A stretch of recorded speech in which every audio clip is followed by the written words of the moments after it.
Welcome, everyone, to our program. My name is Michael Brenner. I'm the director of the Center for Israel Studies at American University in Washington, D.C. And we will spend the next hour with Dr. Ruth Westheimer. With us today is also Dr. Frank Mecklenburg, the senior historian at the Leo Baeck Institute, a research library and archive that documents the history and culture of German-speaking Jewry based in New York City. I would like to thank him for making this event possible.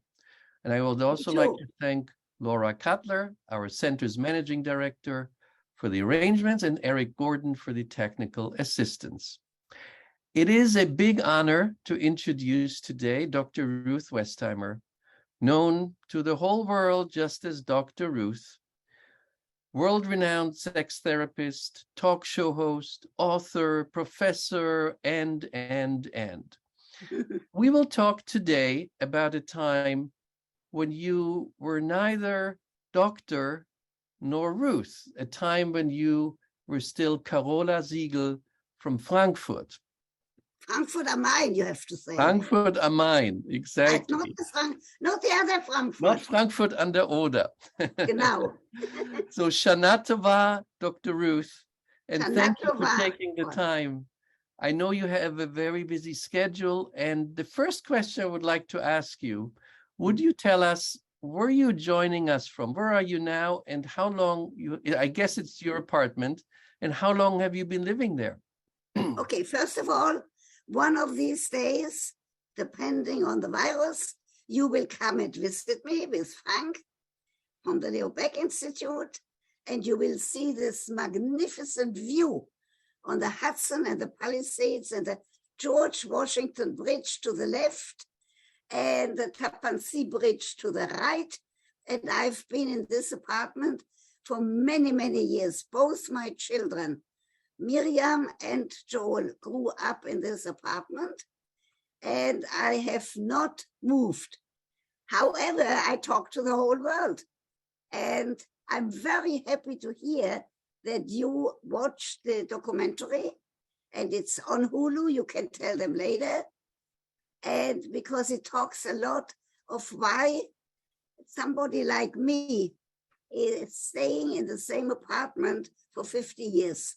Yes, over and 50 has years. not moved from Washington Heights, where the Yekkes, the German Jews, settled when they were fortunate to find refuge from Germany and Austria, because they liked this area.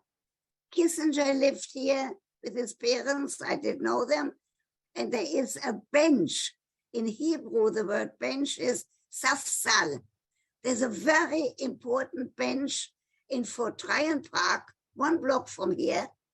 And my granddaughter, Leora, law school right now, NYU Law School, was just asked to marry her fiancé, and he asked her at that bench. Makes me very happy because the bench is dedicated to my late husband, Manfred Westheimer. We'll talk about him another time. But it's very important that her fiancé, whom I now call by the middle name Safsal. Can you say Safsal? Safsal. Safsal, everybody, means bench. So Ilan, Leora's fiancé, has a middle name now, Safsal. This is a wonderful story. He proposed marriage at the bench that I dedicated to my late husband, Manfred Westheimer from Karlsruhe. And Ruth, would you tell us a little bit about your childhood? The listeners may notice we both have a similar accent, perhaps. We both are German Jews. We both there, but very different times. And you were born in 1928. Right. Tell us a little bit about your childhood and your parents. Okay, so I was born, as you just heard, 1928 on June 4th. And if somebody would have told me that I'm going to talk on the computer with you to Washington, I would have laughed. I would have said, not me. However, things have changed. So I was born in a little village, Wiesenfeld, not far from Frankfurt. And then I lived in Frankfurt am Main. I lived with my grandmother, my father's mother, Selma, and I called her Oma, and I'm called Omi by my grandchildren. I have 4. Very fast, I have the best grandchildren in the world. So I was born in Wiesenfeld. My mother stayed with her parents for the first year, and then she moved to my grandmother's apartment in Frankfurt, and the Brahmsstraße. All of the streets in Frankfurt in that area had composers' names. So there were Brahms and all kind of important composers. I grew up in Frankfurt. I had a very, very wonderful childhood at the Samson Raphael Hirsch School in Frankfurt am Main, an Orthodox Jewish school. We were in an Orthodox household. My grandmother, whose apartment it was, my father Julius, my mother Irma, and me. And these were very, very wonderful years of early childhood. My grandmother Selma had nothing else to do but take care of me, because my mother helped my father in the business. And this was until 1938, until the night of broken glass. I do not say Kristallnacht, because Kristall implies beautiful, a kind of beautiful geschirr, I want to say, beautiful dishes or right. So I say night of broken glass. Mhm. And right after that, I do remember, first of all, I remember that I was an only child. I went with my father to synagogue every Friday night. He always bought me an ice cream, a soda, an ice cream soda. He had enough money in the vest pocket of his jacket, because after the Sabbath enders, he wouldn't have touched money with Orthodox Jews. And I went to synagogue with him since I was an only child. I was fortunate. I was permitted to go to synagogue with my father. I do remember, and this is sad, but all of you young people particularly have to know that history. I do remember that after the night of broken glass, that I went home with my father like every Friday from synagogue. He had bought me the ice cream, and a neighbor said, Julius, that was his name, we have to leave. Horrible things are happening. And my father responded, I can hear it in my ear, nothing is happening tomorrow. It's a Catholic holiday. My father was wrong. The next morning, the Nazis came to the apartment, told him, there was no shouting, but they told him to get dressed and go with him. I do remember looking out the window, seeing a truck. I couldn't see what was in it because it was covered. And my father going with a Nazi. I do remember that my grandmother gave the Nazi some money and said, take good care of my son. He went outside, I looked out the window, and he forced himself to smile. This is very important for all of you, because I did that same forced smiling when I was sent on January 5th, 1939, with a group of children to safety to Switzerland. And if I had not been sent to that home in Switzerland called Wartheim, warten means to wait, and then I would not have been alive. Can I ask you, was that the last time you saw your father? Yes. No, my father, I saw the last time when he went and joined that truck. I couldn't that see last what was smile in you the truck. described. My mother and grandmother I saw last time on January 5th, 1939, when they came to the railroad station in Frankfurt and waved goodbye because I was with a Kindertransport with a group of children going to Switzerland. So your father was already in a concentration camp then? No, there was no concentration camps yet, but he was in a labor camp, Buchenwald or Dachau. I have to check that with Frank. Yeah, well, the Nazis called it concentration camp, but not a death camp. And so you were 10 years old then. Yes. You were on a train to Switzerland. And of course, thinking that my father could come back from the labor camp to Frankfurt, could pick up my mother and grandmother and get reunited with me. That did not happen. I stayed in that Swiss orphanage. It became an orphanage. I was there for 6 years. And I was fortunate, my life was spared. And I do have letters which will be at the Leo Baeck Institute eventually. Not yet, but eventually. I have letters every week from my father, mother, and grandmother.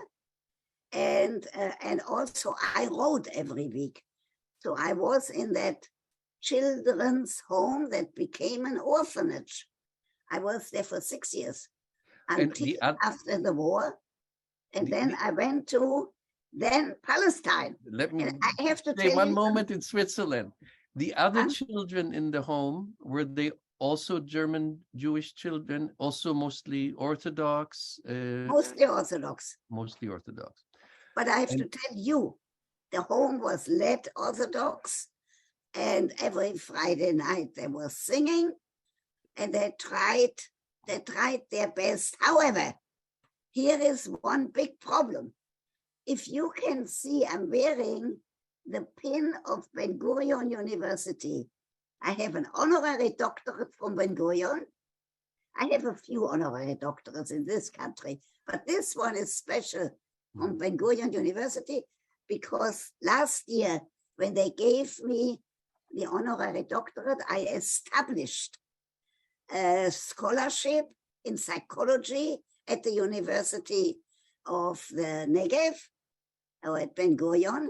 And I tell you why this is important. When I think of that Switzerland, they fed me, they gave me a roof over my head, but they did not let us girls, myself and the other girls my age, they didn't let us go to high school.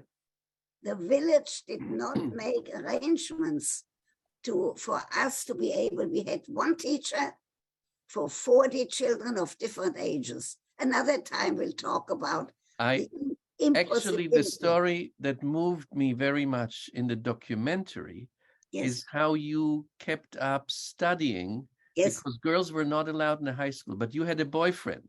Yes. Can you tell us about how you kept up studying? He lives in Haifa. His name is Walter. And I talked to him a lot. And he was brilliant, and boys were permitted to go to high school in the village. And in the evening in Switzerland during World War II, you could not have lights in your room, but there was a light in the staircase. I studied with Walter's books every night. He came, listen carefully, he hid under my bed. I took his books. I couldn't study chemistry or physics or anything, but I could study enough English and German. And then I gave him back the books. Then we kissed. Did you hear, all of you? We kissed. That's all we did. Just kissing. And then he went to sleep. And that's when I learned a little bit of what happens in the high school. Very important for all of you to know. I now raised enough money. I don't need money from the Leo Baeck Institute. I raised enough money for a scholarship in psychology at the University of Ben Gurion.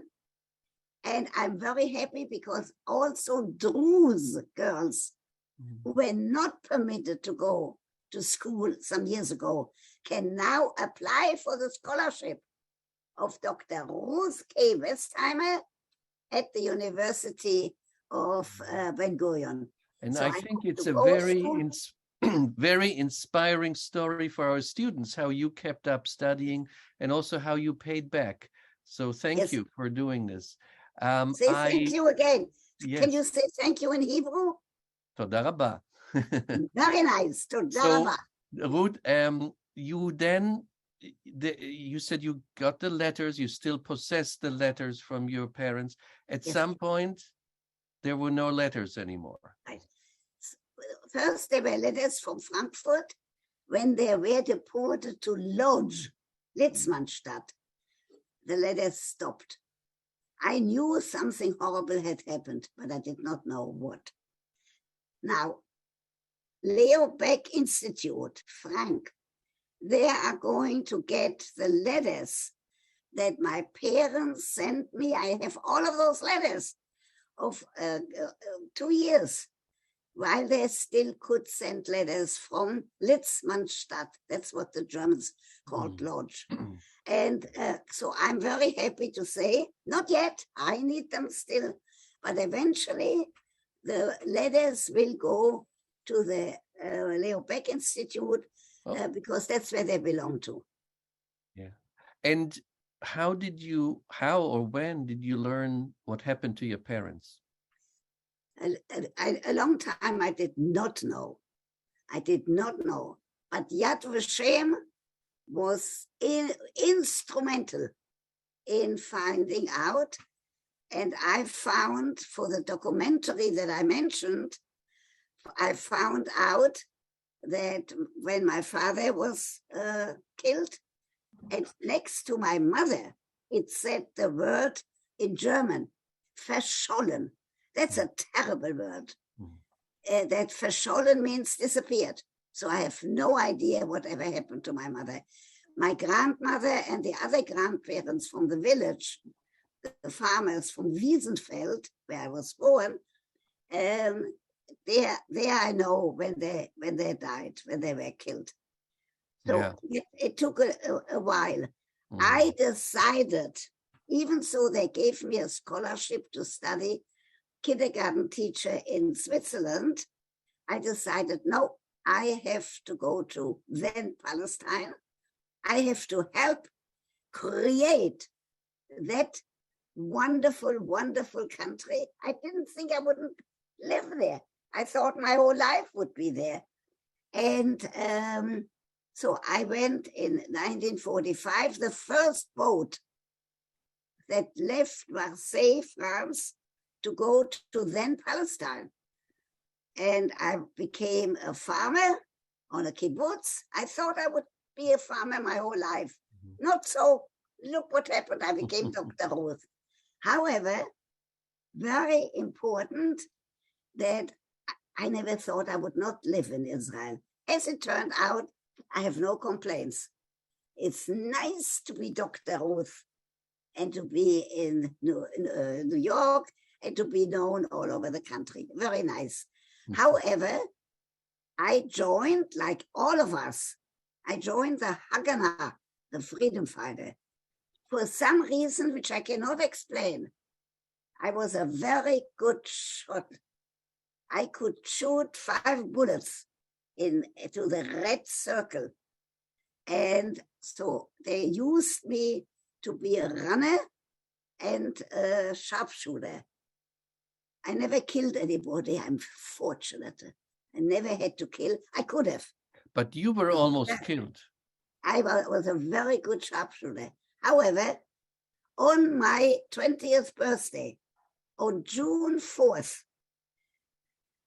in Israel, I went watching over the rooftops the Israeli soldiers, so that the ones that checked the cars that went into the Arab section in Jerusalem. And I came back to the Beit HaChalutzot, that was the girls' residence where I live, and the alarm sounded. I knew what it meant, go to a shelter. However, somebody had given me a book to read. I said, who knows how long I have to sit in the shelter? Let me go to the room, pick up the book. Big mistake. Don't ever do that. I went to the room, picked up the book, came back down, and another cannonball exploded in the lobby of that Beit HaChalutzot. You can still see the imprint there when you go to Israel, when you visit. And 2 girls died right next to me, sad.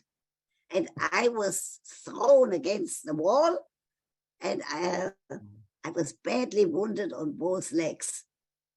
Badly, on my 20th birthday. On your 20th birthday, wow. Yeah, however, there was a physician from Germany, and he fixed me, and I could become a wonderful skier, black diamond skier, people. And I could dance a whole night. I can still dance a little bit, but not a whole night. And so you... I was at the Hadassah hospital, and they fixed me. And I'm very fortunate because my whole life I could ski with my husband, Fred, who came from Karlsruhe. He was fortunate. His parents survived in Portugal, in Lisbon. So he was an only child also, like me. And we then had Miriam, my daughter, and Joel, my son. And they each, guess what, all of you? They each have 2 children. So Miriam's son, Ari, is working with computers, like all of you young people. And Miriam's daughter is at law school. NYU Law School has finished her first year. My son, Joel, married a Canadian, Barbara. They live in Ottawa. He's at the university. She's at the university. And guess what? His daughter, hallelujah, just got accepted to medical school. She already has a master's in public health. She's now going to medical school in Canada. And their son, Ben, is at the university in Toronto and loves it. So look on my face, what a happy grandma I am. And how much... My Miriam is a doctorate in education. She's a big shot. Another time we'll talk about her. My son Joel is a big professor in Ottawa.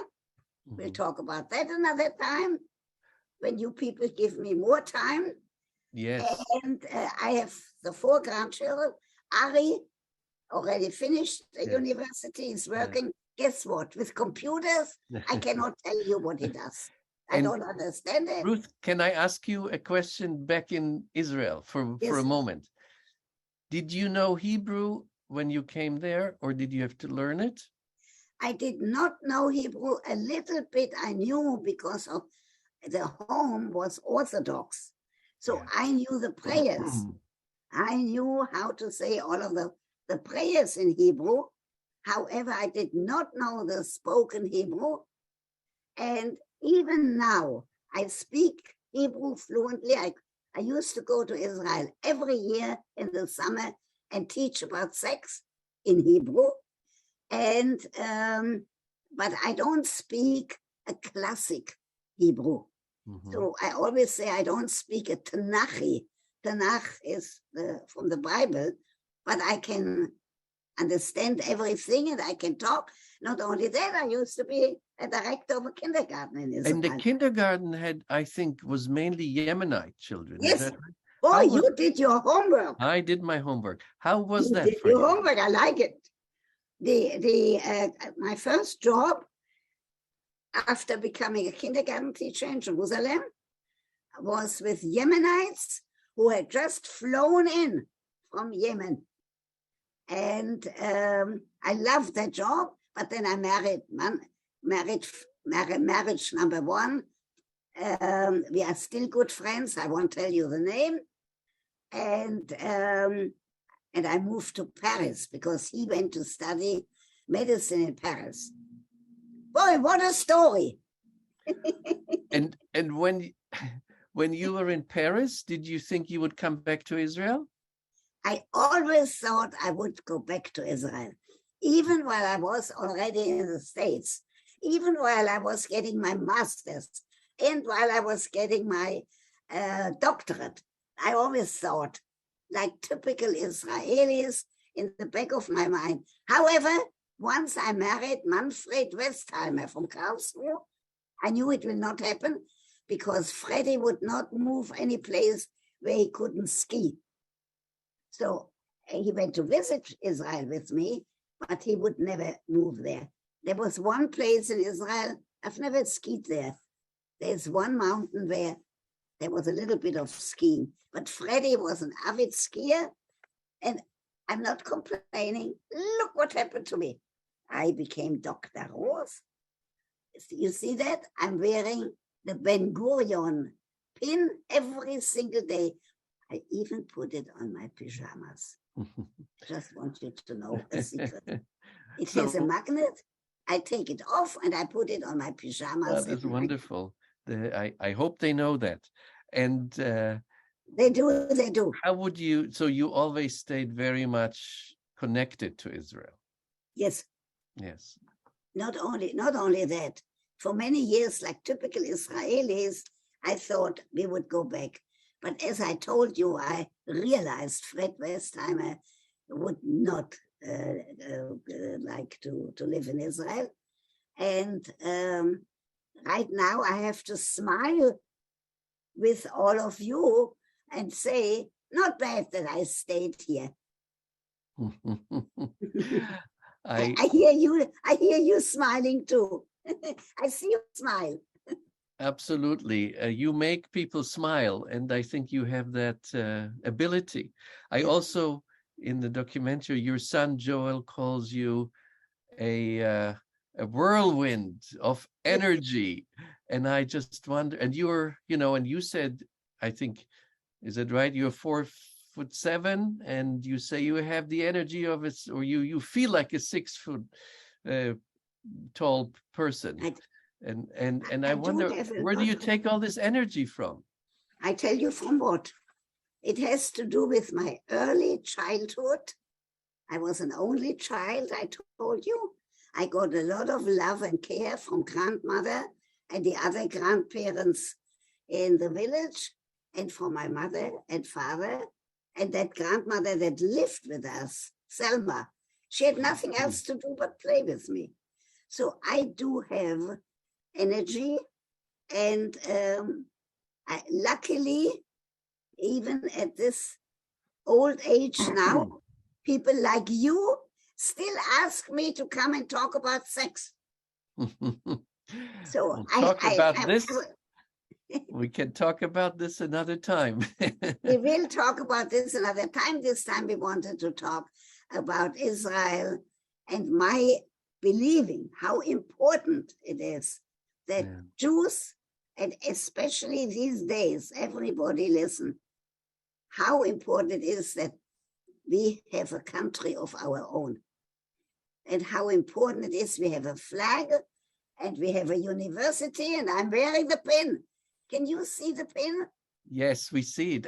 And you fought for this country I certainly did. And that was also your passport, because you were stateless when you came to Israel, right? Right. And then you did your homework. I had no passport because I wasn't German. But look, now I have a couple of passports. Let's talk about that another time. So I get some good questions from my students and some others. Yes. So my student Eliza, she says, my grandfather was born in Essen in 1933 and also saved by a Kindertransport. Yeah. And after arriving in the US and settling in Chicago, he did not speak much about his experience growing up in Nazi Germany.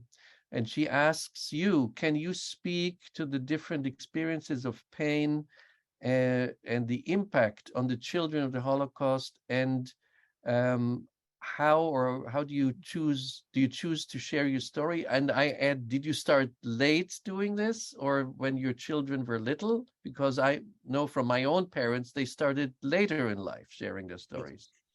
Some people did not want to talk about the painful experience. I was like without parents at the age of 10. Some people do not want to talk about it. It's too painful. I was able to talk about it because I want people like you to realize the importance of early childhood education.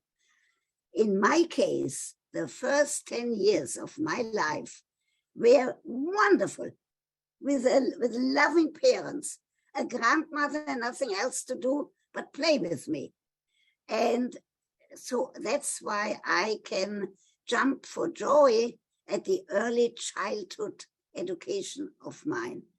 However, for many people, it was too painful, and I would say, leave it alone.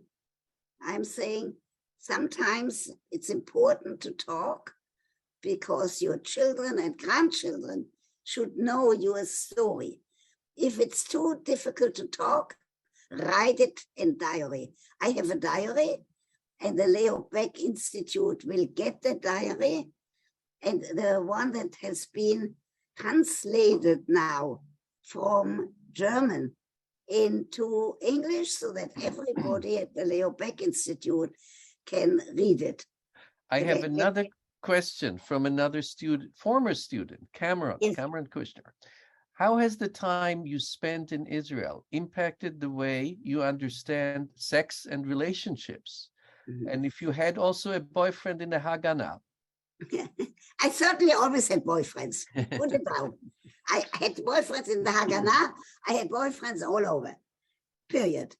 And luckily that I had these boyfriends because they gave tochen, which means content. Mm-hmm. Content to my life.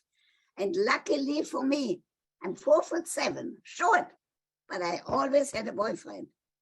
Right now, I'm already a widow for many years, and I'm right now very interested in a new subject about loneliness. I want you people to check. There's a song, I'm so lonely, I'm so lonely. I forgot now the person who sings it. I'm doing a project to alleviate loneliness. That's my next project. I want to be the ambassador to give good advice about loneliness and how not to be lonely in these difficult days. Thank you. Another student, Marie, asks, she's a student interested in public health and the environment. Considering that sex is a method of transmission, what advice would you give to students going into public health? First of all, bravo, whoever goes to public health. A big bravo. I went to public health and look how well it did for me. And public health is an important subject matter for men and women. So whoever goes to the public health school or any place like that, congratulations for me. And any advice for? And the advice is to enjoy that you can study. Yeah. And you showed us how precious it is and how much you fought to study. My friend Esther Lopatin from Israel says, why and how did you decide to become an expert and the sex therapist? That just happened. I don't know how. First of all, it's a wonderful profession. And I walk around smiling that I know that many people do have magnificent orgasms because of people like Dr. Helen Singer Kaplan, who trained me, famous sex therapist, and people like me. So it is wonderful. I don't ask people, do you have orgasms or not? But I do know that when I look around you and I look at those smiling faces, that some people have learned how to have a good orgasm because of me. It makes me laugh. It makes me giggle. That do you you said in one of your shows, the one of the words you really do not like, or the concept, is to be normal. Can you explain that, and maybe with an advice to our students? For that, you and Frank from Leo Baeck Institute have to give me another hour. I can't do that in 2 seconds. However, no question that I know how to tell people to enjoy their sex life, to enjoy the partner they have, to cultivate the relationship, which means to put some thought in. And that's for another lecture. Yes. Here is a question from another student. You're very proud of your accomplishments at Ben Gurion University.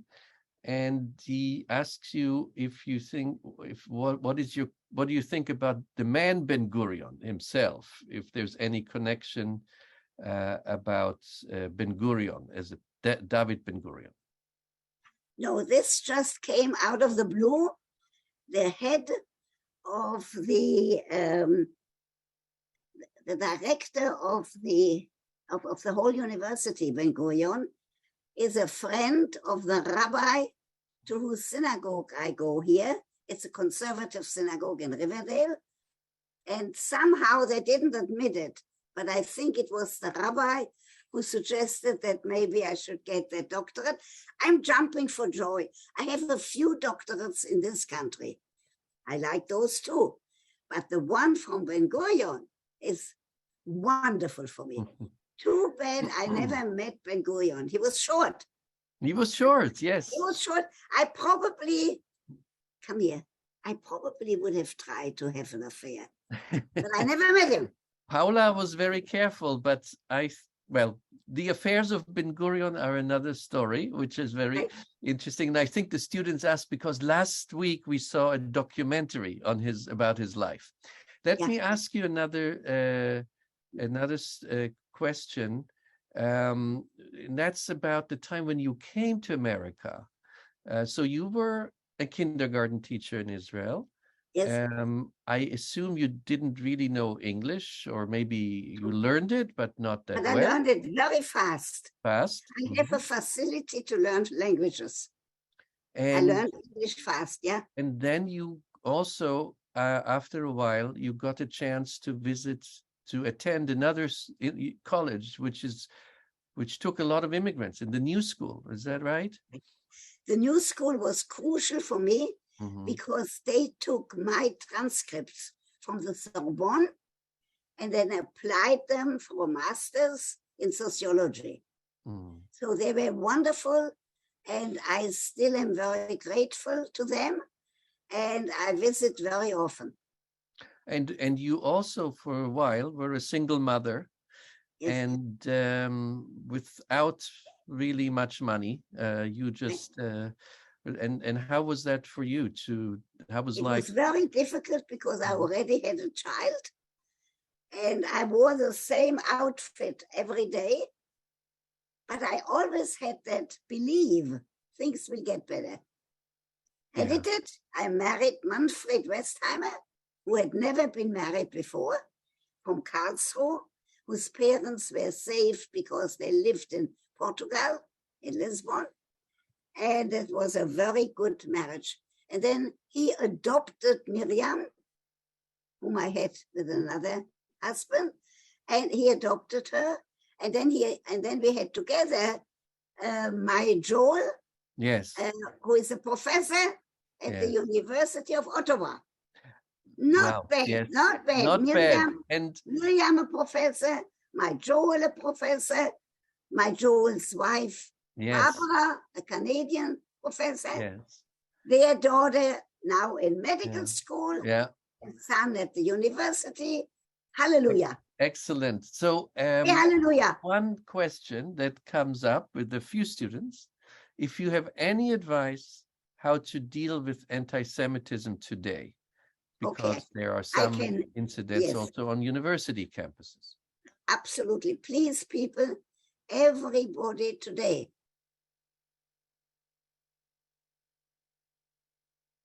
Oh, we lost your voice. 1 second. Frank, can you help? You're mute now. Can you hear me? Now, yes. Yeah. Okay, I have to tell you that everybody, all of you and me, have to be concerned about the issue of anti-Semitism. We must combat anti-Semitism, and we have to stand up and be counted so that anything like World War II does not happen again. So all of us, all of you who are listening, and all of you who are educators have to band together and to combat anti-Semitism. There is a very different question by Ed Grossman. What role, if any, did music play as a child and later in your life?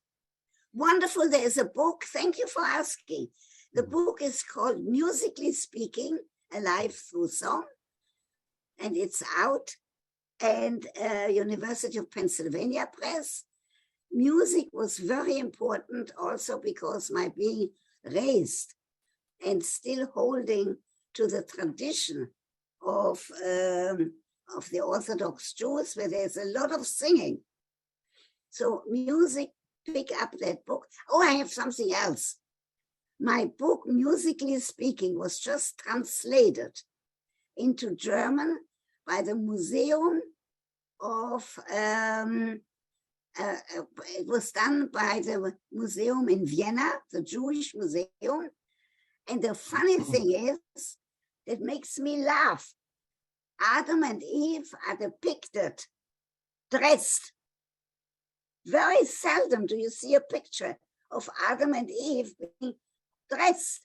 But in that book, the cover, they took a cover of some artist, and she had dressed Adam and Eve in clothing. Very funny. See, I made you laugh even. Let me, okay, there is more questions. We let you go in a few minutes, but I see, when will Tova Feldschuh perform Dr. Ruth on Broadway? Soon. Bravo for that question.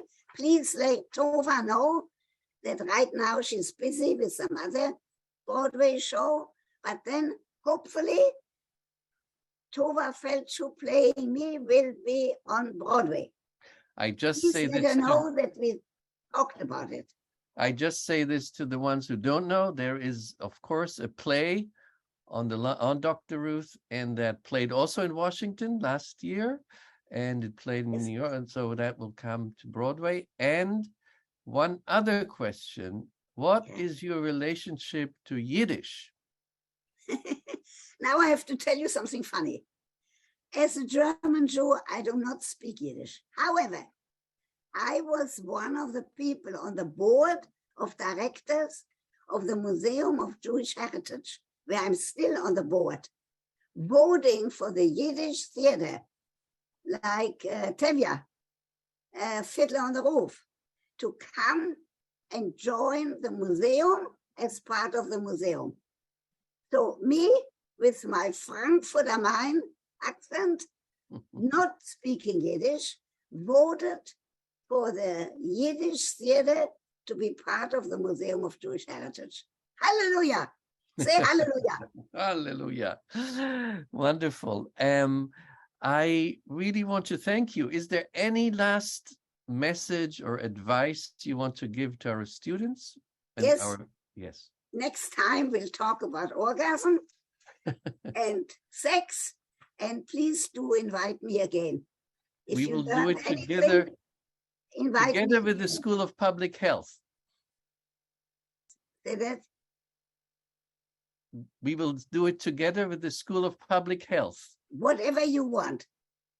thank you so much. I mean, Thank you you. have such a rich life with all the tragedy in Germany, the survival in Switzerland, fighting for Israel's independence, teaching Yemenite children in a school, in kindergarten, coming to Paris at the Sorbonne, coming to New York, and now living Talking to you. and thank you so much, and thank you all for listening and for your great questions, and follow the advice of Dr. Ruth. Shalom. Shalom, להתראות, auf Wiedersehen. Auf Wiedersehen. Goodbye. Goodbye. Hallelujah.